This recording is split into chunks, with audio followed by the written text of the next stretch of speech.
Estimadas amigas y amigos, estoy a punto de recibir una graduación en temas portuarios. Si no aprendo ahora, desisto, porque han sido extraordinarias las presentaciones de la tarde. Del mismo modo me han comentado, fue el tenor de las conversaciones y de los trabajos presentados en la mañana. Decíamos que el trabajo de Gabriel era como un disparador para esta mesa redonda a la que han estado convocados los señores expositores, si les parece, simplemente para repasar algo que han escuchado hace algunos minutos en forma, como siempre, muy clara, detallada y documentada. El estudio repasa los temas de pricing, los puertos actúan en competencia como conclusión paraguas, la transparencia de los sistemas de precios es vital, las tarifas están asociadas al pago por uso y recuperar costos operativos en algunos casos mencionados. El mundo se ha movido a un sistema de precios a servicios. En Uruguay el sistema de precios no encaja en el sistema a nivel global. Si Gabriel tiene alguna precisión, por favor, le ruego que me la haga saber de inmediato. En casos de tarifas vinculadas a mercadería, el precio es en función del valor de las mercaderías. El 70% de la tarifa proviene de contenedores desembarcados. Es el caso local del puerto de Montevideo.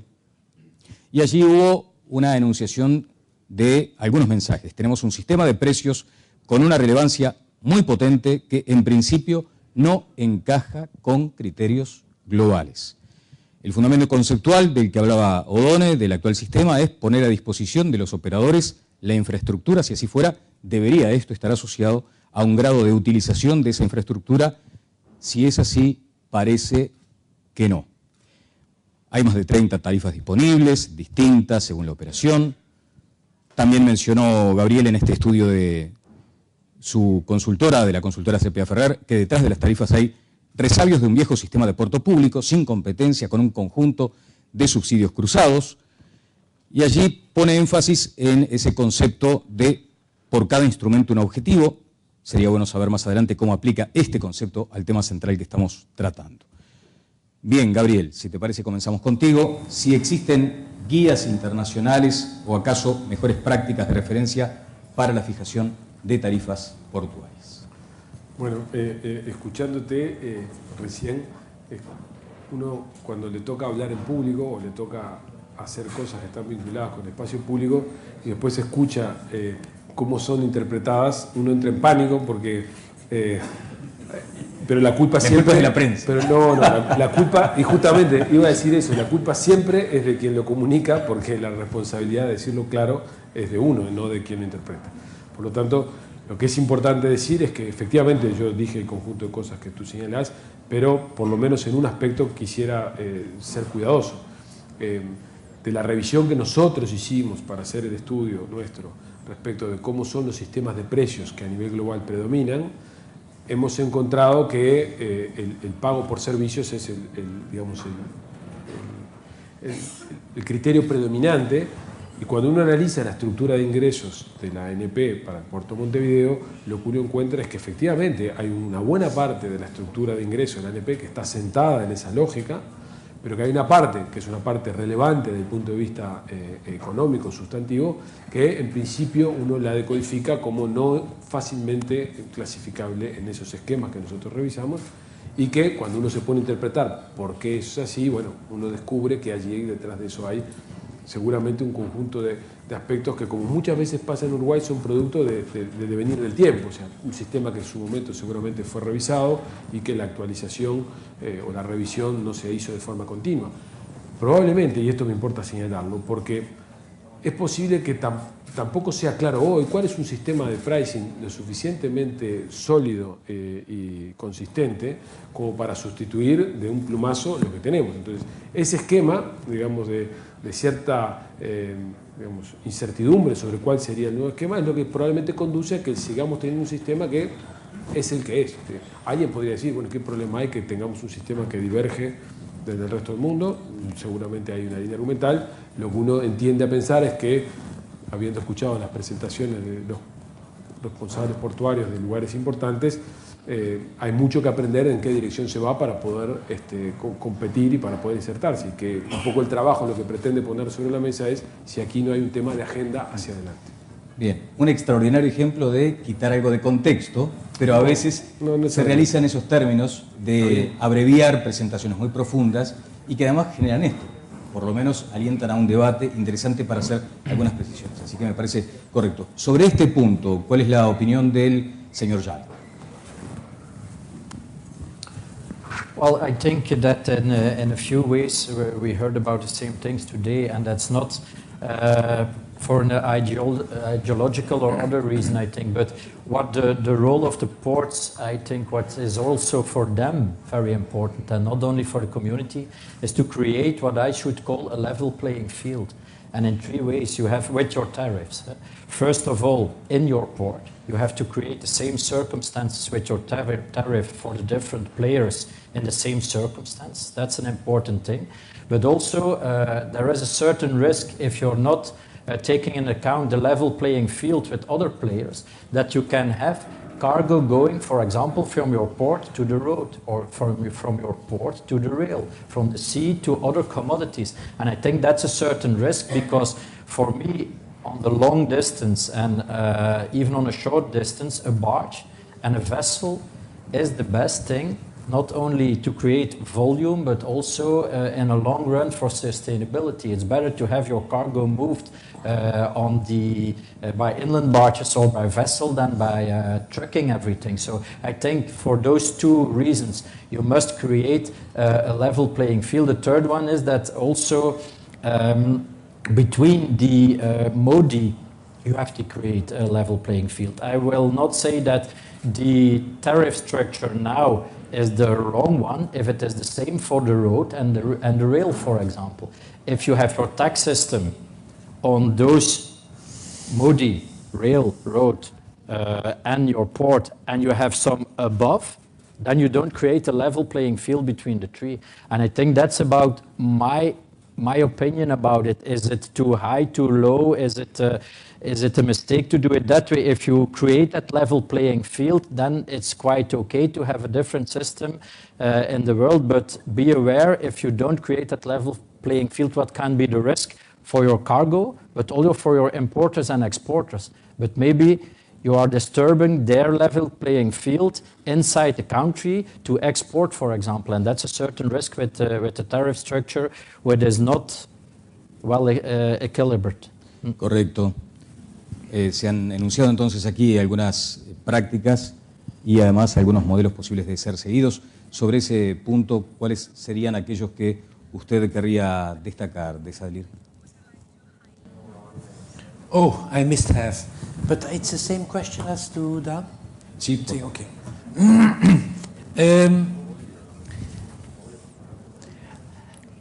Again, I think every port and every country is in another location.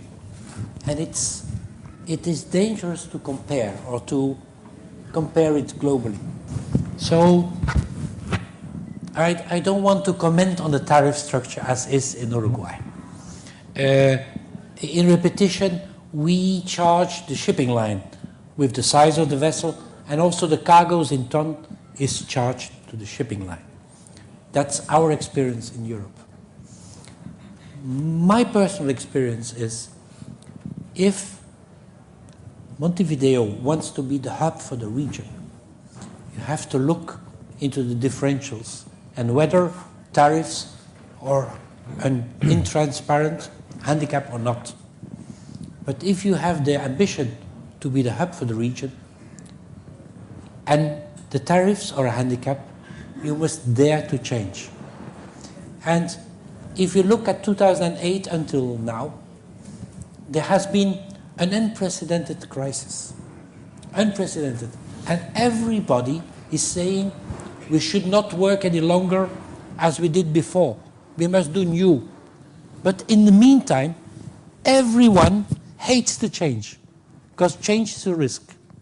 So it needs guts, it needs to dare to change. But it is true, the whole world is looking on the spreadsheet, on the computer. And there you see everything in figures.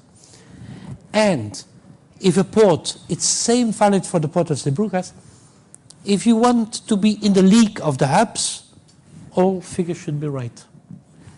everything should be right? Because cargo is like a procession. Your door is open or your door is closed. But cargo has always a solution. If your door is closed, they just pass and you miss a procession. So in the tariff structure, I'm not commenting whether it's best or not. I'm just saying if in the region it produces to be a handicap to your strategy, you should change. Because it is more apparent than you think.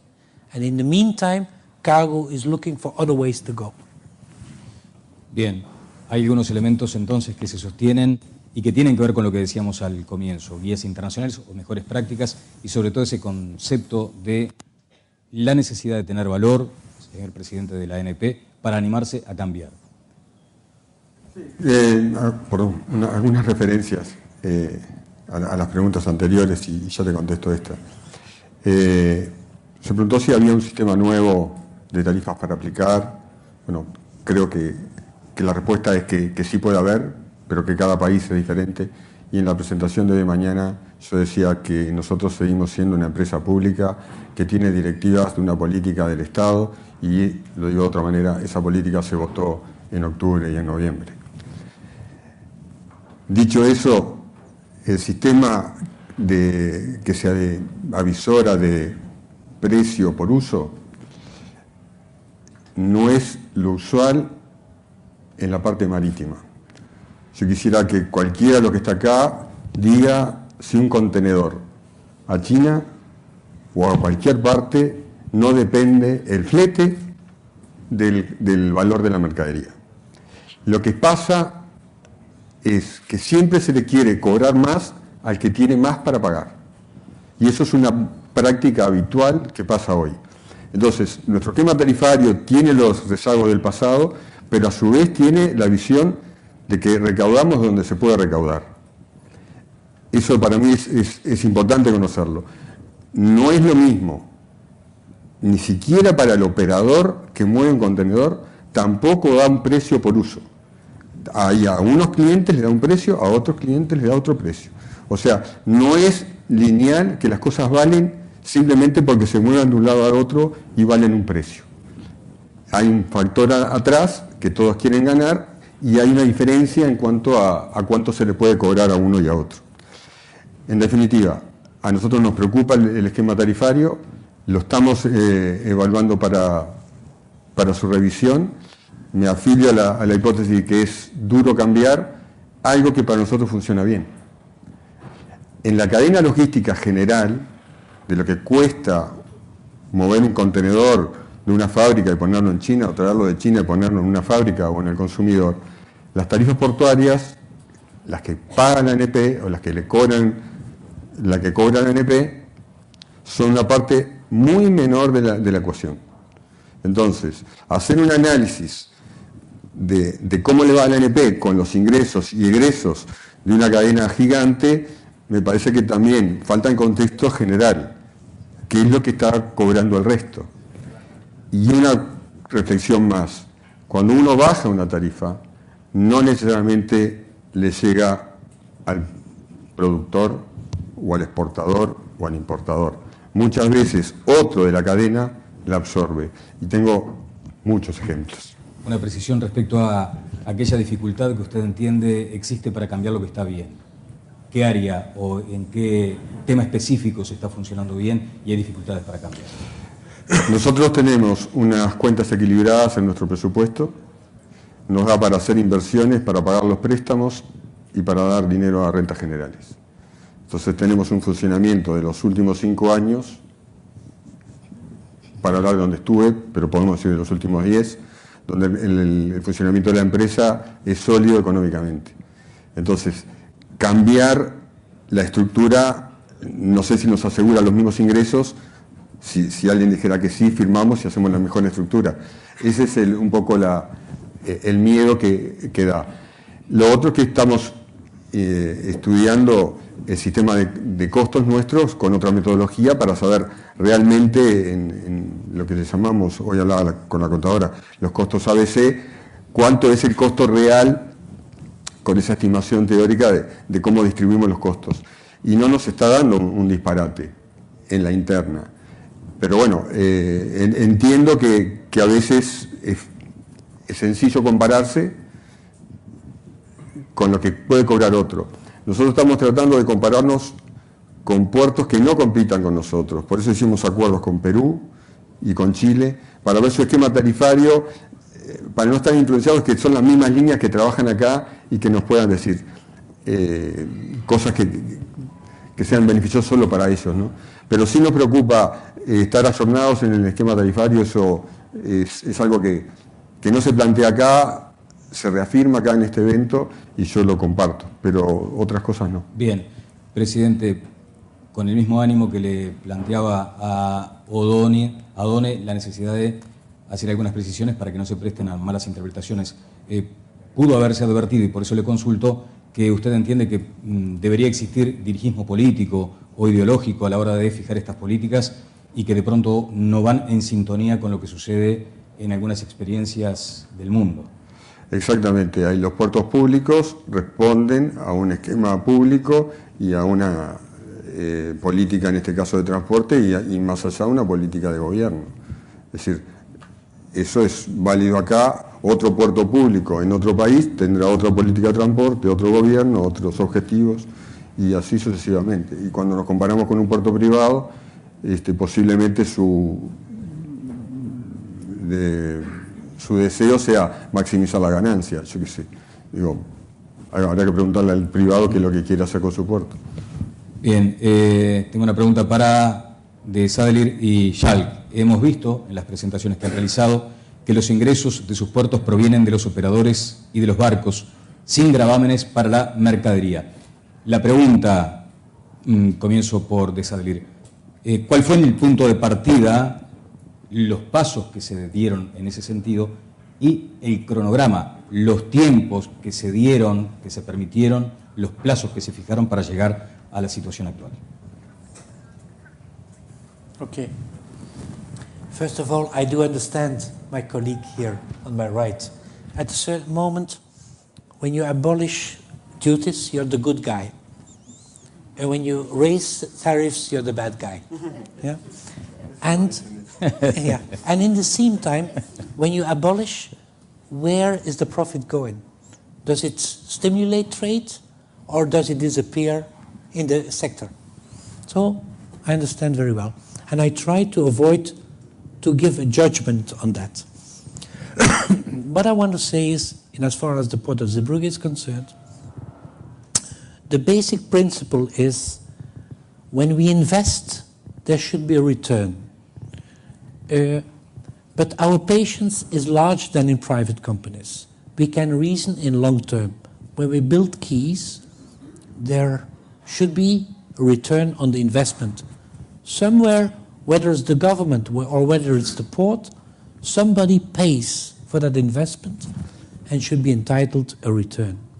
And so everything is based on that.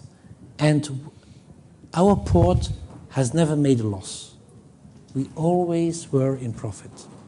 Always were in profit with the tariff structure as we have, charging the shipping line for the cargo and for the size of the vessel, and charging the concessionaire and not on the value.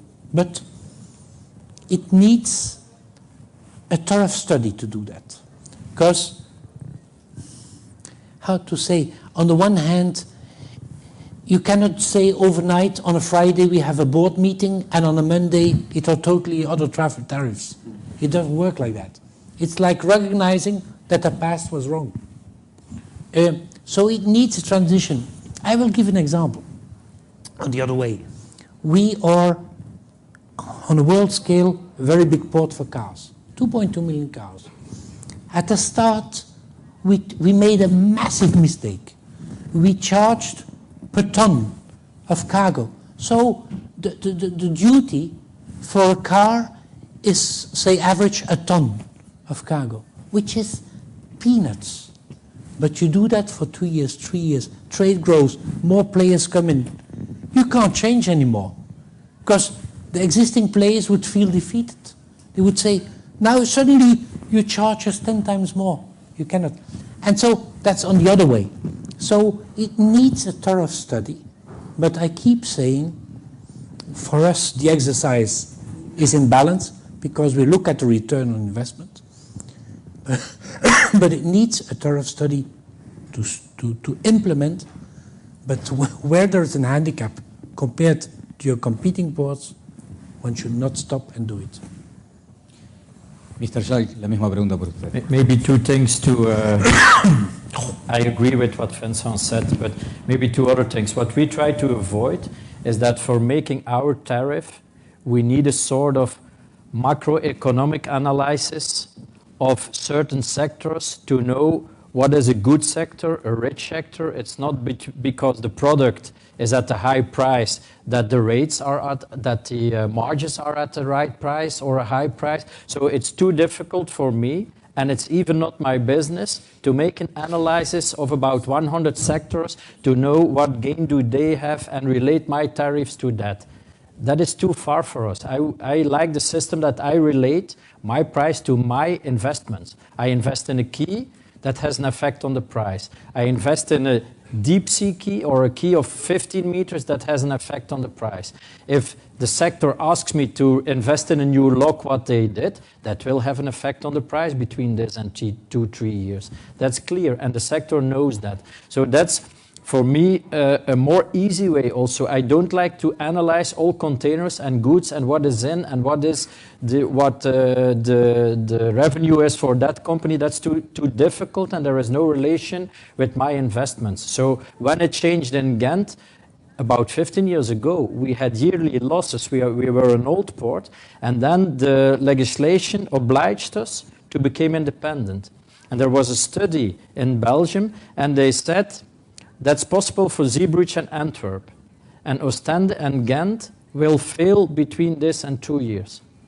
That was the study at that moment. And that was for us the burning platform to change the things. That was 2000. Because one thing which is not discussed till now, that is also, okay, you have your cost and there is a relation with the price, but you have also to make your analysis every year again of your cost. Also, that is a very big thing in the competition between ports. What is your cost? And can't you work more efficient? And that is what the homework we had to do in 2000 because the law obliged us. And the change to work more efficient was much more difficult than the way to change our tariff structure. Bien, allí hay entonces algunas consideraciones sobre lo que preguntábamos, los puntos de partida, los procesos, y el señor presidente del puerto ha dicho que el sistema está sometido a revisión. Después quiero hacer algunos otros comentarios sobre declaraciones de O'Donnell, pero antes me gustaría saber exactamente eso o hacer alguna mayor precisión. Presidente, ¿está sometida a revisión esta política tarifaria? ¿Por dónde se ha comenzado? ¿Qué plazos pretenden alcanzar? ¿Y quiénes van a intervenir en esa discusión, en ese debate? Ya empezó en 2010. Hicimos los primeros contactos con la gente de Perú, mandamos gente para ver esquemas tarifarios de Perú, tenemos un acuerdo y lo usamos. La verdad que solo mandamos gente, no nos devolvieron la visita. En este momento tenemos hablados para firmar acuerdos con Chile y bueno, estaremos esperando en cualquier momento poder hacerlo. ¿Actores locales, presidente? No, siempre lo nuestro es nuestro par, o sea que siempre va a ser la empresa que administra el puerto, la empresa pública que está atrás de la concesión, es decir, nuestros pares. Obviamente que uno se nutre de información de las navieras que son, en definitiva, bueno, para el caso que estamos hablando, que no lo estamos diciendo, pero que siempre hablamos de contenedores, son las que de alguna manera ven las ventajas o desventajas de tocar el puerto de Montevideo o no. Obviamente que a nosotros lo que nos preocupa es la fuga o no de la carga y eso es por eso tenemos que hablar con las navieras y las tratamos bien. O'Donnell mencionaba lo de las fugas o el desestímulo que muchas veces se recibe por parte del puerto para que en algunos casos se opte, sobre todo cuando se habla de cargas regionales, se opte por otras vías. Yo lo decía antes, lo digo ahora, para mí la carga tiene que moverse por donde sea más conveniente y eso es una premisa. A veces la carga va a ser más conveniente que se mueva el camión, porque el punto de fabricación y el de consumo están tan próximos que así lo permitan y no tiene sentido forzar a que venga por el puerto. Si bien hay una política de cabotaje para intentar que la carga no circule tanto por las rutas, hay carga que indefectiblemente va a ir por las rutas y hay carga que le conviene ir por las rutas y no nos interesa captar esa carga. Lo que sí, cuando yo decía que en la fuga, lo que pensaba es en carga que hoy movemos nosotros, que la termine moviendo a otro puerto. Ese es el punto. Pero no creo que sea exclusivamente por la tarifa portuaria, sino por la incidencia de toda la cadena, todos los cobros que hay. Ese es el matiz. Comparto que una tarifa alta en la cadena hace que la cadena vaya por otro lado.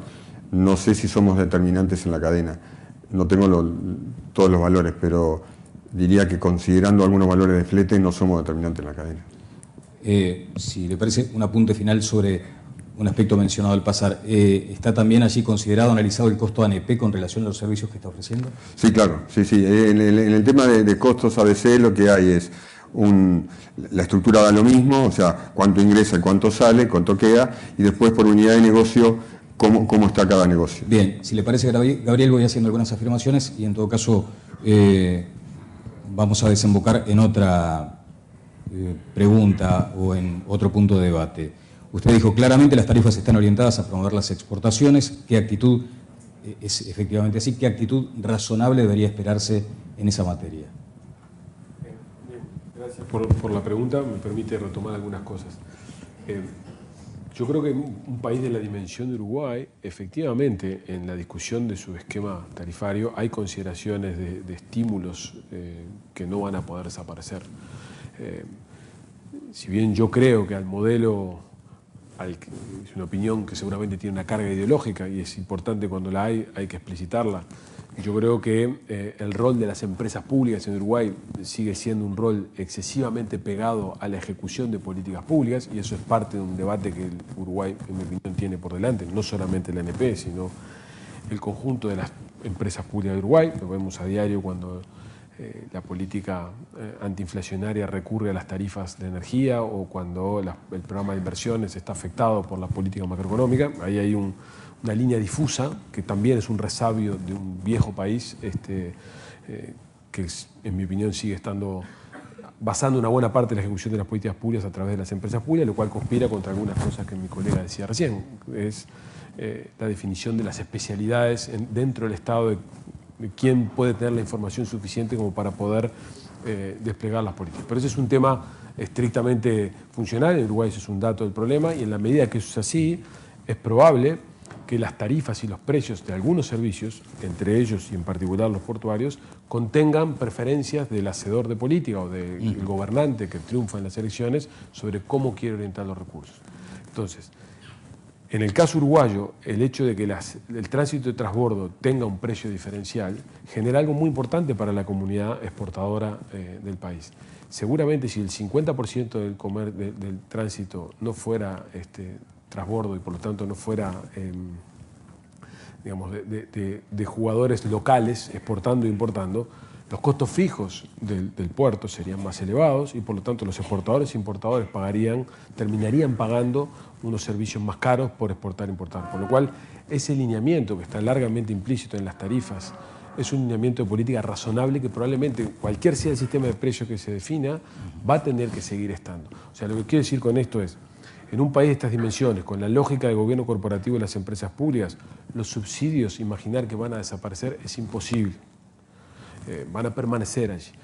El único punto que el trabajo pretende poner sobre la mesa es que dentro de lo que nosotros pudimos mirar, y no somos expertos de la comunidad portuaria, existe una lógica del tarifario que parece contener dentro una cantidad muy grande de subsidios cruzados, de los cuales sus efectos finales son difíciles de evaluar.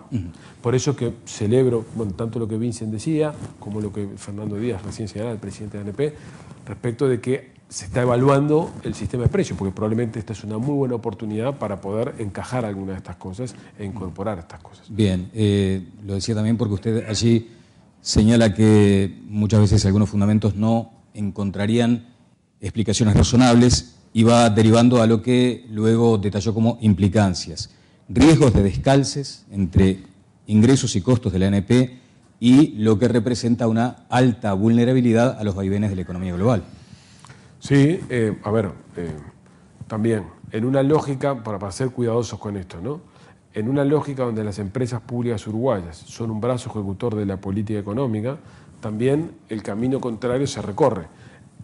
Cuando las empresas públicas enfrentan dificultades, es el presupuesto el que está detrás. O sea, en Uruguay la lógica de la administración de las empresas públicas es que el riesgo finalmente es un riesgo soberano.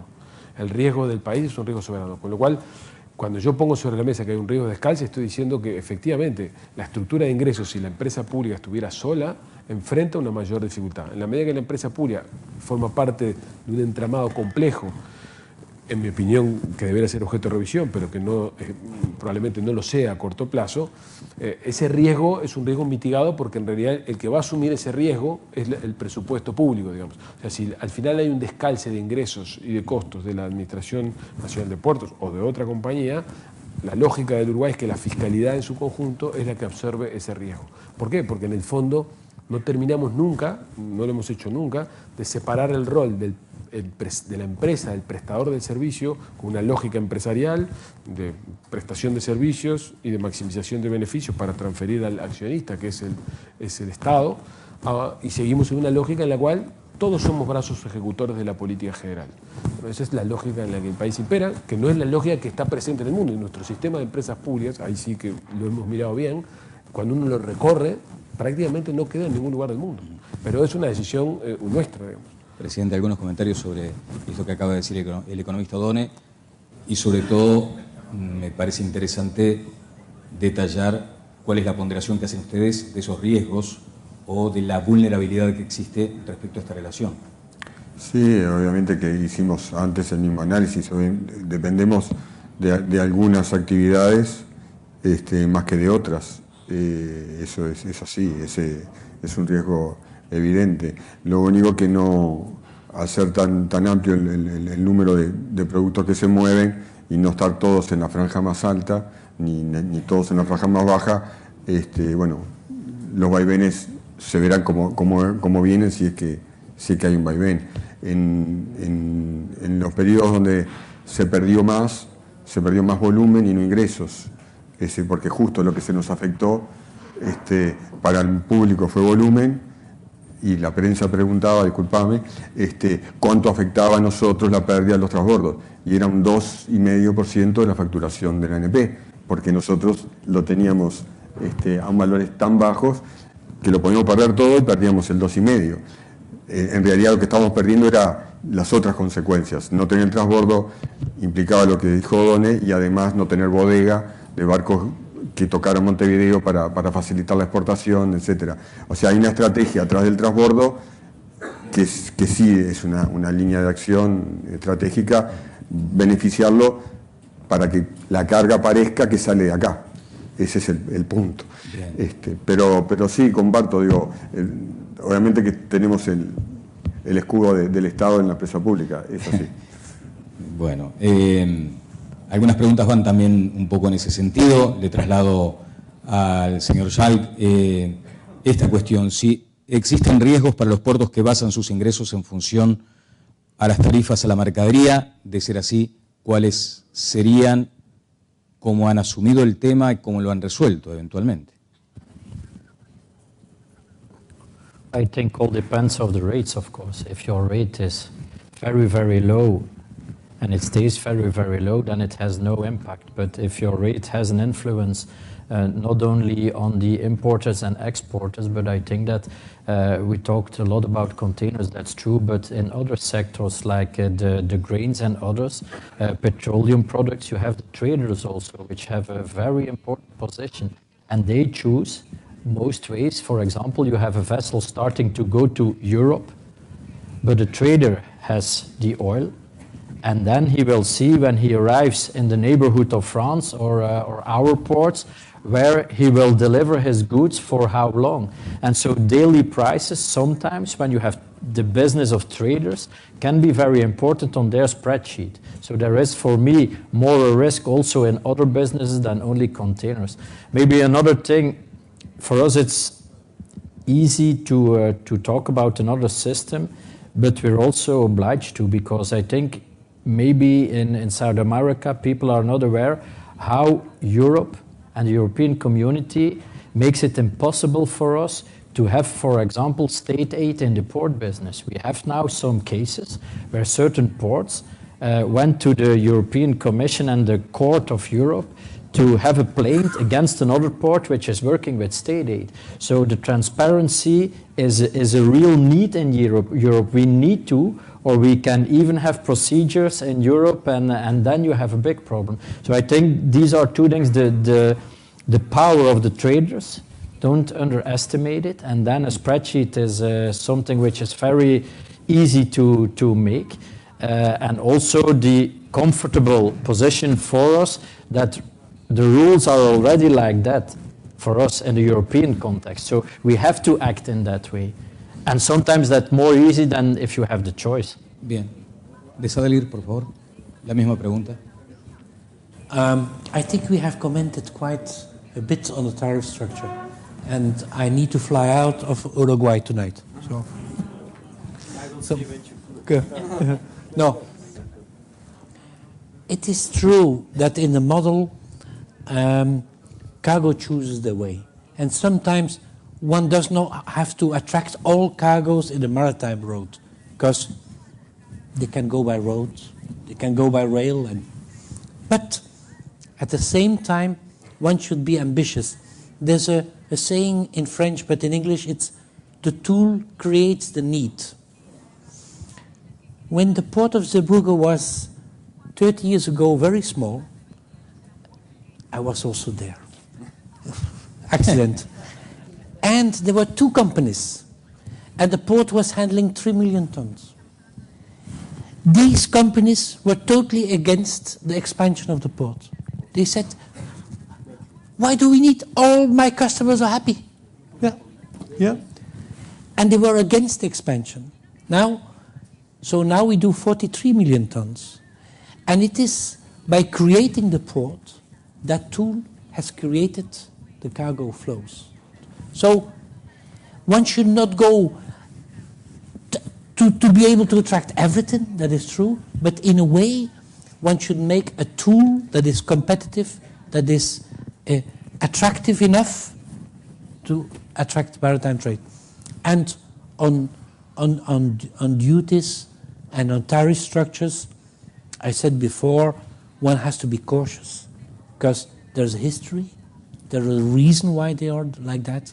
And so to change, I feel, but there I go already very far, I feel there is room for improvement. And if this study is conducted carefully, and that there's all the side effects are studied upon, I think there's room for improvement.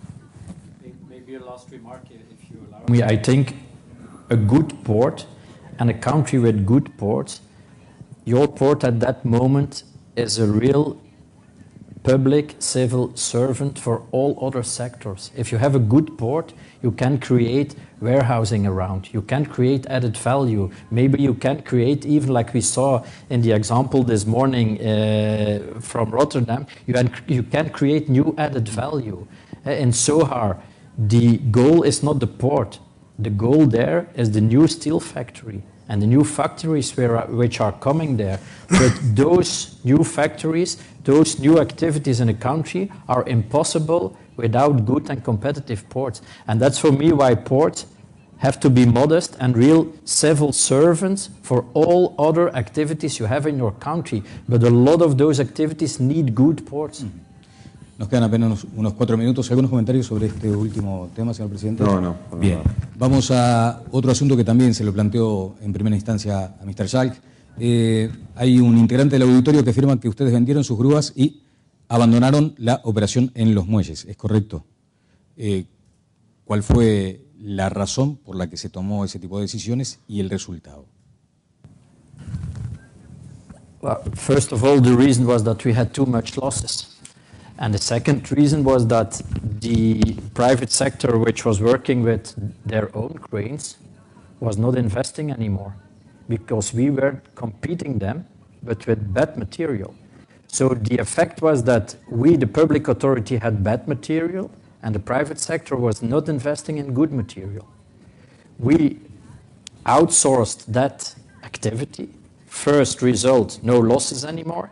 Second result, the private sector had a level playing field, not one integrated vertically, the Port Authority competing their own players in the port, and they, the years after, invested a lot in new cranes, and for the moment we are at a much higher level in our equipment than we were before when we were one of the players, because we had a negative effect on the other players.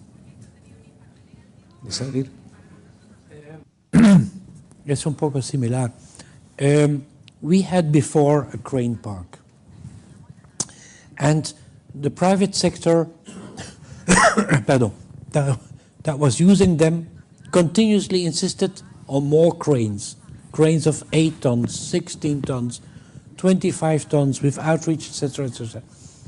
And when you looked at the costs over a year, you saw minor usage, and the private sector was only paying for net hours of production, and when there was a crane breakdown, you had on top a claim, all sorts of problems. You had to keep a lot of personnel, and when the shift was over and the vessel gone, all what was left, massive maintenance costs. Again, for the Port Authority, not the user. So at the end of the year on the balance sheet, big loss. And so gradually again, not immediately, but gradually over 6-7 years, we abolished all the uses of the superstructure. It was taken over by the private sector. So same history. Bien. Presidente, ¿cuál es la realidad acá? ¿Por qué podría estar asomando cierta contradicción? Incorporación de equipos, por ejemplo.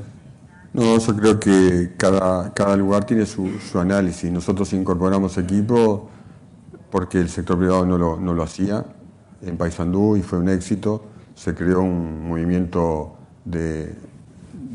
portuario, hay actividad, hay gente que gana su sustento con eso y la inversión la tuvo que hacer el Estado porque otro no la hacía. Vamos a hacer lo mismo ahora en Freventos, donde se nos puede cuestionar un poco si hicimos lo mismo y no lo teníamos que haber hecho es en Palmira, que ya había actividad e incorporamos una grúa. Es decir, me parece que el análisis de lo que quiere hacer con el equipo hace que la decisión sea correcta. Nunca me parece que la decisión debe ser ponemos grúa o no ponemos grúa.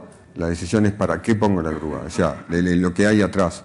Y nosotros lo que estábamos era atrás de la promoción de algunos puertos que no tenían actividad y que si no tenían estos elementos no le iban a seguir teniendo. Asumiendo estos riesgos de la experiencia comparada, digamos.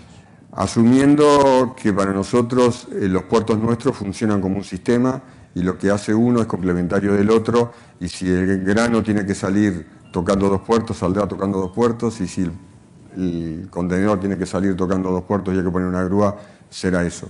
Cuando analizamos el negocio contenedores, obviamente que tenemos en cuenta todo lo que pasó en la cadena, también la inversión en grúas en otro lugar. Bien, una pregunta final para Gabriel Odone. ¿Por qué la aplicación de la tarifa a la mercadería podría llegar a generar una posible desnaturalización y descoordinación con el diseño de la política arancelaria nacional? Bueno, no, está bien. Lo que yo comenté es que el estudio lo que pone sobre manifiesta es que dentro de la estructura de precios que hoy se maneja en la ANP hay claramente unos diferenciales de precios entre exportaciones e importaciones, entre productos que tocan transitoriamente el territorio nacional y otros que de alguna manera incentivan o tienen incentivos hacia cierto tipo de actividades. O mejor dicho, transmiten señales de precios que generan incentivos o que promueven incentivos y acarrean decisiones en el sector privado. La pregunta es si efectivamente, o la pregunta que se formula el trabajo, que no la puedo responder porque no hay un estudio al respecto, es que Uruguay tiene una estructura arancelaria por el cual pretende direccionar u orientar la asignación de recursos. La La pregunta que se formula como de manera retórica el estudio es si al final del día los incentivos o las señales de precios que transmite la estructura tarifaria vigente guarda relación con la estructura de incentivos general que la estructura nacional quiere poner sobre la mesa. Esa es una pregunta que en realidad, más que por querer contestarla, que me parece que no creo que la ANP tampoco la tenga por qué contestar ni tenga por qué saberlo, porque no es ese, digamos, el leitmotiv de lo que tiene que hacer la ANP, sino más bien es que el argumento está puesto en el informe para señalar que una estructura tarifaria de estas características puede alentar de manera implícita y sin que nadie se lo proponga ciertos incentivos no coordinados. Bien. Y por lo tanto, ese es un argumento más para sugerir que sería bueno revisar la estructura de precios tomando en cuenta este argumento también. Señor Presidente Díaz, comentarios finales. No, la verdad que me sentí muy a gusto en las charlas, me sentí muy a gusto compartiendo afuera en el café y te felicito por cómo llevaste la ronda. Bueno, ha sido muy amable, señor Presidente Alberto Díaz. También le agradecemos al economista Gabriel Odone y a nuestros invitados extranjeros que tantos y tan buenos aportes nos han realizado, de Sadelir y Mr. Jack. Vamos a acomodarnos para que ustedes asistan al auditorio y presentar de ese modo un libro que también tiene mucho de historia y sobre todo proyección de futuro. Han sido muy amables, merecen un aplauso.